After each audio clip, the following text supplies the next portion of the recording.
Living in the last days. The 19th century Congregationalist pastor from England, James Stuart Russell, he wrote in detail about this event of the Second Coming. And he writes, "No attentive reader of the New Testament can fail to be struck with the prominence given by the evangelists and the apostles to the parousia, or the coming of the Lord. That event is the great theme of New Testament prophecy. There's scarcely a single book from the Gospel of St. Matthew to the Apocalypse of St. John in which it is not set forth as the glorious promise of God and the blessed hope of the Church. It was frequently and solemnly predicted by our Lord. It was incessantly kept before the eyes of the early Christians by the apostles, and it was firmly believed and eagerly expected by the churches of the primitive age." So, are we today living in the last days? Most believers would say yes. There are expectations of a catching away of the saints, a time of tribulation, and then the return of the Lord to establish a physical kingdom on earth for 1,000 years. Other believers might have similar ideas, but aren't really sure of specific scriptural reasons why this would be true. Still others, seeing all of the uncertainty and confusion regarding New Testament prophecy, they simply avoid the topic altogether. To them, the whole subject can appear to be hopelessly obscure and full of contradictory problems.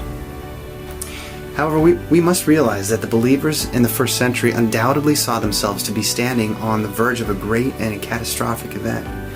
We know the intensity and the enthusiasm they had.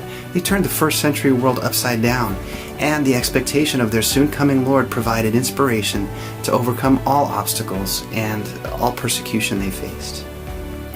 The writer of Hebrews notes, "God, after He spoke long ago to the fathers and the prophets in many portions and in many ways, in these last days has spoken to us in His Son, whom He appointed heir of all things, through whom also He made the world." This writer, many of whom believed to have been the Apostle Paul, believed he was living in the last days. The Apostle John is even more specific, and he writes, "Children, it is the last hour. And just as you heard that Antichrist is coming, even now many Antichrists have appeared.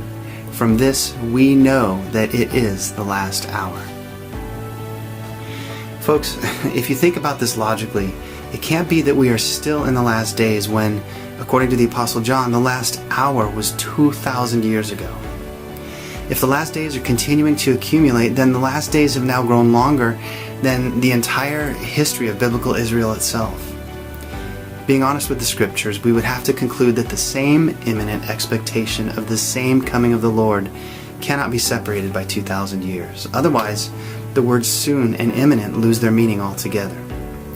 Therefore, there must be some serious misconceptions on the part of believers today that we are in exactly the same situation as those early believers who wrote those words. In coming videos, I'll be exploring these ideas in more detail, presenting information from the Bible, including the teachings of the Messiah himself. The great and detailed work of James Stuart Russell entitled The Parousia will be the primary source material for the outline of these videos, and a link to his complete work will be in the comments. On this critical topic, I hope you will remain curious enough to prayerfully explore the Bible narrative with me with an open mind and a willing heart. Thanks for watching.